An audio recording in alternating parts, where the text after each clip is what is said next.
చూస్ country delight, live better. ఇప్పుడే country delight app ని download చేసుకోండి. ఇప్పుడు వ్యక్తిగతంగా జగన్మోహన్ రెడ్డిని సంబోధించే ఆ పార్టీ ఎమ్మెల్యేలు కూడా సైకోగాడు. ఎందుకంటే నిన్న బాలకృష్ణ గారు కూడా అసెంబ్లీ సాక్షిగా మాట్లాడారు. మీరు వినే ఉంటారు అది, ఆ వీడియో విన్నారో లేదు నాకు తెలియదు. చాలా మంది అతన్ని రకరకాల పేర్లతో పిలుస్తుంటారు. అసలు వ్యక్తిగతంగా జగన్మోహన్ రెడ్డి గారిని దగ్గర నుంచి చూశారు కాబట్టి అసలు వ్యక్తిగతంగా కావచ్చు, లేకపోతే క్యారెక్టర్ వైజ్ కావచ్చు, లేకపోతే ఎదుటి వాళ్ళకి గౌరవం ఇచ్చే దాంట్లో కావచ్చు, లేకపోతే ఒక డిసిషన్ మనం చెప్పినప్పుడు అది రిసీవ్ చేసుకున్నట్టు ఆ టైంలో అసలు ఎలా బిహేవియర్ ఉంటుంది? అసలు జగన్మోహన్ రెడ్డి గారు అంత హ్యుమానిటీ ఉన్న వ్యక్తి నేనైతే చూడలే పాలిటిక్స్లో. ఆయనకి ఎంత జాలిగుండే అంటే నేను మంత్రిగా వర్క్ చేశాను క్యాబినెట్లో ఉన్నప్పుడు కొన్ని పథకాల విషయంలో. సపోజ్ చేయూత అంశం అప్పుడు ఒక టాపిక్ వచ్చింది, పెన్షన్ తీసుకునే వాళ్ళకి చేయూత వద్దు అన్న సందర్భం వచ్చినప్పుడు విడోస్ అనే వాళ్ళకి పెన్షన్ వస్తుంది, వాళ్ళు చేయూతకు కూడా అర్హులు అవుతారు. అబౌవ్ 60 వాళ్ళు ఎలాగో అర్హులు కాదు, కానీ విడోస్ కూడా అర్హులు ఎవరైతే అవుతున్నారో 60 బిలో ఉన్నవాళ్ళు రూల్ ప్రకారం అయితే వాళ్ళకి చేయూత రాదు. ఆయనకి ఎంత హ్యూమానిటీ చూడండి. భర్త చనిపోయి ఒంటరిగా పిల్లల్ని సాకాలి, ఆ ఫ్యామిలీ బర్డెన్స్ ముందుకు తీసుకెళ్ళాలి, వాళ్ళకి పెన్షన్ వచ్చినప్పటికీ కూడా అలాంటి వాళ్ళకి మనం కంపల్సరీ చేయూత ఇవ్వాలని చెప్పి రూల్ మార్చి పెన్షన్ హోల్డర్స్ కూడా చేయూత అర్హులైతే వాళ్ళకు కూడా చేయూత ఇమ్మని చెప్పారు. అంత హ్యుమానిటీతో ఆలోచిస్తారు. మీరు అన్నారు ఎవరి మాట వినరు అని. కొన్ని సందర్భాల్లో వినకపోవచ్చు, అది కూడా ప్రజలకు మంచి చేసే విషయంలోనే వినకపోవడం అనేది నేను చూశానైతే తప్ప, డెసిషన్ మేకింగ్లో కొన్ని స్టబన్గా ఉంటారు. అన్న ఇలా చేస్తే ఎలాగవుతుంది. ఇప్పుడు అమ్మఒడి వచ్చేసరికి అంటే రియల్గా జరిగింది చెప్తున్నాను. అక్కడ కొంతమంది మంత్రులు వాళ్ళు అమ్మఒడి వచ్చేసరికి ప్రైవేట్ స్కూల్స్కి ఎందుకు, గవర్నమెంట్ స్కూల్స్ పిల్లలకి ఇద్దాము, ఎక్కువ ఎక్స్పెండిచర్ కదా, సంథింగ్ అలాగన్నారు. ఆయన వినలేదు.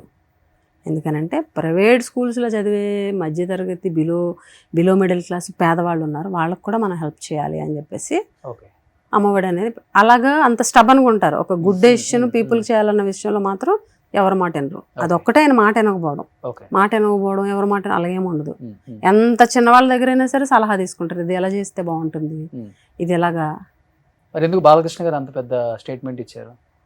అసలు బాలకృష్ణ గారు ఒక గౌరవ శాసనసభ్యుడని మర్చిపోయారు, అదొక గౌరవ శాసనసభ అన్నది మర్చిపోయి ఇష్టం వచ్చినట్టు జగన్ గారిని హేళన చేస్తూ మాట్లాడుతూ, జగన్ గారి వ్యక్తిత్వ హననం చేస్తూ, చిరంజీవి గారిని కూడా అవమానిస్తూ అని మాట్లాడారు. ఈ ఎపిసోడ్ వల్ల అర్థమైంది ఏంటి అని అంటే, ఇన్ని సంవత్సరాలు చిరంజీవి గారిని ఇండస్ట్రీని జగన్ అవమానించారని ఏదైతే ప్రోపగండా చేశారో, నేను చిరంజీవి గారి లెటర్ తోటి అందరికి అర్థమైపోయింది. మమ్మల్ని జగన్ అవమానించలేదు, సాదరంగా ఆహ్వానించారు, పిలిచారు, ఇలాగ మాకు టికెట్స్ రేట్స్ పెంచారు, నాకు బాలకృష్ణ సినిమాకు కూడా టికెట్ల రేట్లు పెరిగినాయి ఆ చర్చ తర్వాత అని చెప్పేసి ఆయన లెటర్ ఇవ్వడం జరిగింది. ఇది వాళ్ళకి చంపబెట్టే కదా, పవన్ కళ్యాణ్ గారికి కూడా చంపబెట్టింది. అసలు బాలకృష్ణ గారు ఆయన ఒక గౌరవ శాసనసభ్యుడు అండి, ఆయన కాన్స్టిట్యున్సీ సమస్యలు ఏ రోజు చెప్పలే, ప్రజా సమస్యలు ఏ రోజు మాట్లాడలే. నిజంగానే రాజశేఖర రెడ్డి గారు ఆ రోజు రాజకీయాలు ఆలోచించుంటే ఈయనకి హెల్ప్ చేయకపోతే ఈరోజు వచ్చి అసెంబ్లీలో మాట్లాడేవారైనా. ఆయన రాజకీయం ఆలోచించకుండా ఆ రోజు ఆయన హెల్ప్ చేశారు కాబట్టి ఈరోజు అసెంబ్లీలో ఎంత ఇదిగా మాట్లాడగలుగుతున్నారు. ఒక గౌరవప్రదమైనటువంటి పొజిషన్లో ఉండి ఒక మాజీ ముఖ్యమంత్రిని పట్టుకొని సభలో లేని వ్యక్తి గురించి అలా సైకోని మాట్లాడే ఎంతవరకు కరెక్ట్? అదే మీకు చెప్తున్నాం కదా, టీడీపీ వాళ్ళు ఎంతసేపు ఏంటంటే ఒక ట్యాగ్ ఒకళ్ళు తగిలించేస్తారు. ఇంకా కింది స్థాయి నుంచి పై స్థాయి చంద్రబాబు నాయుడు గారి వరకు ఇంకా అదే ట్యాగ్. ఒక వ్యక్తిని బ్యాట్ చేయాలంటే ఒకటే పాయింట్. ఫ్రెండ్స్ ఎవరు లేరండి మీ జిల్లా వాళ్ళు కావచ్చు, పక్క జిల్లా? జనరల్గా 2024 ఎలక్షన్ ముందు వరకు టీడీపీ వైసీపీ అన్నది లేకుండా ఎమ్మెల్యేలను కానీ ఎక్స్ఎమ్మెల్యేలను కానీ మేము చాలా ఫ్రెండ్లీగా ఉండేవాళ్ళం. ఎవరు మీకు ఫ్రెండ్స్ అంటే మంచి ఫ్రెండ్స్ ఆ పార్టీలో? అందరితోటి బాగుండేవాళ్ళం.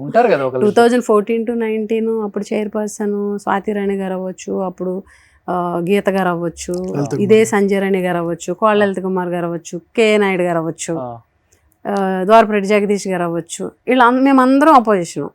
వాళ్ళు టీడీపీ, మేము వాళ్ళు అధికారంలో ఉన్నారు, మేము అపోజిషన్లో ఉన్నాం. అప్పుడు ఆ మీటింగ్స్ వరకు మేము అడగాల్సిన వాళ్ళు సమాధానం చెప్పారు. అయిపోయిన తర్వాత చక్కగా షేక్ హ్యాండ్ ఇచ్చుకొని మాట్లాడుకునే వాళ్ళము. ఫంక్షన్స్ వాళ్ళ ఫంక్షన్కి పిలిస్తే మేము వెళ్ళేవాళ్ళం, మేము పిలిస్తే వాళ్ళు వచ్చేవారు. అంత క్లోజ్ రిలేషన్ ఉండేది. Hmm. ఇదే గుమ్మడి సంజయ్ రాణి గారు మేమిద్దరం చాలా క్లోజ్ ఒకప్పుడు. ఓకే. ఇప్పుడు ఎంత రైవలరీ అంటే అసలు ఏంటి వైసీపీ వాళ్ళతో మాట్లాడితే ఏమైపోద్దో అన్న మెసేజ్ వాళ్ళ పార్టీలో ఉంది. ఓకే. అందుకని మొహాలు చూపించడానికి ఇదెవరు, ఏది పడితే అది మాట్లాడడం. ఇప్పుడు రైవలరీ పీక్స్కి వెళ్ళిపోయింది అనమాట. పర్సనల్ మెసేజ్ అని పెట్టుకుంటారు కదా, అసలు అవి కూడా లేవు. అంటే అంత ఘోరంగా వాళ్ళ పార్టీలో ఉన్నటువంటి మరి అధిష్టానం నుంచి ఏం సిగ్నల్స్ వస్తున్నాయి కానీ ఓకే. ఇంకా పార్టీస్ ఫంక్షన్స్ పిలుచుకోవడం, ఎదురు పడితే ఇది అవ్వడం. హోంమంత్రి అనిత గారు మీరు మంచి ఫ్రెండ్ అనా? నాకు ఫస్ట్ అధికారంలో ఉన్నప్పుడు కూడా మీరు? ఆవిడతో అంత పరిచయం లేదు, ఆవిడతో ఎప్పుడు మాట్లాడలేదు కూడా. ఓకే. అప్పుడు 14 to 19 కూడా లేదు. ఆ తర్వాత ఎలాగ ఆవిడ ఓడిపోయారు, మేము అధికారంలో అప్పుడు లేదు, ఎప్పుడు లేదు. సంజయ్ రాణి గారు అంటే మా జిల్లా కాబట్టి ఆవిడతోటి ఫస్ట్ చాలా ఇదిగా ఉండేది. ఇప్పుడు ఆవిడ అధికారంలోకి వచ్చిన తర్వాత నోటు దురుసుతో మాట్లాడడం, జగన్ గారిని అంటే మేము కూడా ఖచ్చితంగా మా నాయకుడిని అంటే మేము ఎందుకు వదులుతాము, గట్టి కౌంటర్ ఇస్తున్నాం మేము కూడా. సో ఎలక్షన్స్ తర్వాత ఆ ఫ్రెండ్షిప్ కూడా అందరితో కట్ అయిపోయింది అనమాట. కట్ అవడం కదా, వాళ్ళని బట్టి. ఓకే. వాళ్ళు చాలా దారుణంగా ఉన్నారు. టీడీపీ వాళ్ళ మైండ్ సెట్, వైసీపీ వాళ్ళు అంటే ఏదో మేమేదో, అసలు మేము అధికారంలో ఉన్నప్పుడు అసలు టీడీపీని ఏ రోజు టార్గెట్ చేయలే. మా జిల్లాలో మేము ఎవరిని ఇబ్బంది పెట్టలే, ఎవరిని ఒక మాట అనలా, ఎవరిని హెరాస్ చేయలే. బట్ వాళ్ళు అలా లేరు. వైసీపీ వాళ్ళు అంటే అమ్మో వీళ్ళతో వెళ్తే మా అధిష్టానం ఏమంటుందో అన్నంత దారుణంగా ఉన్నారు. మాట్లాడడానికి కూడా ఆలోచిస్తున్నారు. మీకు ఎవరున్నారు ఫ్రెండ్స్? పరీక్షిత్ గారు టీడీపీలో, జనసేన, టీడీపీ అలాగే ఎవరు లేరండి అస్సలకి? లేదు. మీ బేస్ ఉంది కదా, మీ ఫ్యామిలీ ఫస్ట్ నుంచి రూట్స్ కూడా. ఎవరితో మనకి పెద్దగా ఫ్రెండ్షిప్ అని ఏం లేదు. అందరితో మామూలుగా పలకరించుతాం కదా, ఎవరైనా కనిపిస్తే పలకరించడమే తప్ప ఫ్రెండ్షిప్ అనేది ఏం లేదండి. సో హైదరాబాద్ అంటే ఇయర్లీ ఒక్కసారి వస్తారేమో? అంతే, ఒక ట్వైస్ అలా వస్తాం. ఓకే. మాక్సిమం 1-2 సార్లు. ఫస్ట్ ఆఫ్ ఆల్ థ్యాంక్స్, రాగానే మీ ఇంటర్వ్యూ గురించి హైదరాబాద్ వచ్చామన్నారు. Yes, correct. అంతే. సో దసరా కాబట్టి అందరూ చూసి ఎంజాయ్ చేస్తారు. ఆయన 2 months బ్యాక్ మెసేజ్ పెట్టాను, పెడితే పాపకి హాలిడేస్ అయితేనే మాకు హాలిడేస్ కదా బయటకు వెళ్ళడానికి. అందుకు దసరా చూస్ చేసుకుని ఇప్పుడు వచ్చాం. ఓకే. అందుకే మీకు 2 months తర్వాత అని చెప్పింది. అందుకే థ్యాంక్ యూ. మీకు కూడా చాలా థ్యాంక్ యూ. అయ్యో, అంటే ఇప్పటి వరకు ఏ ఇంటర్వ్యూలో కూడా మేము షేర్ చేసుకొని ఆవిడ షాక్ అయ్యి ఉంటారు, నేను ఎన్నెన్నో విషయాలు చెప్పాను కదా. అంటే మనకి ఇష్టమైన వాళ్ళు ఎదురున్నప్పుడే షేర్ చేసుకోగలం కదా. చాలా బాగా అనిపించింది. అంటే ఫ్యామిలీ ఇంటర్వ్యూ ఇప్పుడు పాలిటిక్స్ సీరియస్ అగ్రెషన్ మూడ్లో మాట్లాడడమే కదా అన్ని ఇంటర్వ్యూస్లో గట్టాను. బట్ ఇది కొంచెం సాఫ్ట్గా ఫ్యామిలీ ఇంటర్వ్యూ, అది 2 mix. చూస్తుంటారు నావే అప్పుడప్పుడు? మీ ఇంటర్వ్యూస్ నేను చాలా చూశాను. ఓకే. నాకు బాగా నచ్చింది పాకీజా గారిది. మీరు పాకీజా గారే కాదు, ఇంకా చాలా మంది యాక్టర్స్ ఇంటికి వెళ్ళి మీరు ఇచ్చేయడం, అది మళ్ళీ లైమ్ లైట్లోకి వచ్చి చాలా మంది వాళ్ళకి హెల్ప్ చేయడం, అది నాకు బాగా అనిపించింది. అందుకే మీరని చెప్పగానే వెంటనే ఓకే, జనరల్గా ఇంటర్వ్యూస్ కంటే దూరం ఉంటాను నేను. ఆమోద ముద్ర. ఫోన్లే, నాకు ఇంట్లో ఉన్న మగవాళ్ళ కన్నా ఆడవాళ్ళ ఫ్యాన్స్ ఎక్కువ. అంటే జనరల్ గా హ్యుమానిటీ కనెక్ట్ అవుతారు ఎవరైనా. దాన్ని ఎలాగ టర్న్ అవుట్ చేస్తారో మనకు తెలియదు కదండి. ఇప్పుడు ఏంటంటే వ్యూవర్స్ కూడా ఎక్కువ నెగటివ్ కి ఎక్కువ ప్రయారిటీ అంటే అట్రాక్ట్ అవుతున్నారు. దీనికోసం ఇంకా నెగటివ్ ఎక్కువ ప్రింట్ అవుతుంది. మనం ఒక ఉద్దేశంతో వెళ్తాము, అది డిఫరెంట్ గా వెళ్ళింది అనుకోండి, వి డోంట్ వాంట్ దట్. ప్రశాంతంగా ఉండాలి, లైఫ్ అలా సాఫీగా వెళ్ళిపోవాలి, ఎవరికి ఇబ్బంది కూడా మనం ఎవరిని ఇబ్బంది పెట్టకూడదు. హ్యాపీగా వెళ్ళిపోవడం కావాలి కానీ, ప్రశాంతంగా కావాలి కానీ, అట్లీస్ట్ హ్యాపీ లేకపోయినా ప్రశాంతంగా పీస్ స్ట్రైట్ గా అలా వెళ్ళిపోతే చాలు. వెళ్ళిపోయిందా? ఇప్పుడు 2 hours అయిందంట.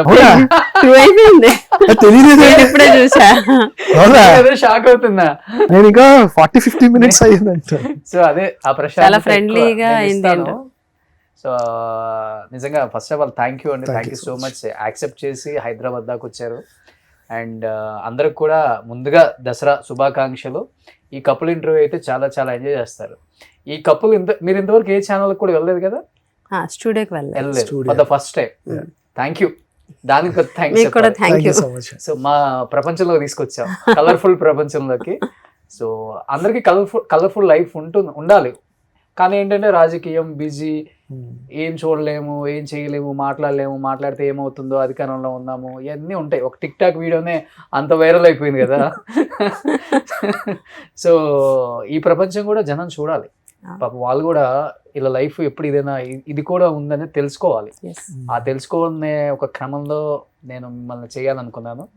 సో ఈ దసరాకి అది కుదిరింది. సో మీకు కూడా ముందుగా థ్యాంక్ యూ. అడ్వాన్స్ దసరా శుభాకాంక్షలు మీ నియోజకవర్గ ప్రజలకి అండ్ ఆంధ్రప్రదేశ్ తెలంగాణ ప్రజలందరికీ కూడా అడ్వాన్స్ దసరా శుభాకాంక్షలు. థ్యాంక్ యూ సో మచ్ అండి. Thank you. మీ ప్రేక్షకులు కూడా దసరా Thank శుభాకాంక్షలు you. అడ్వాన్స్ గా. సుమన్ టీవీలో మీ పర్సనల్ అండ్ బిజినెస్ ప్రమోషన్స్ కోసం కింది నెంబర్కి కాంటాక్ట్ చేయండి.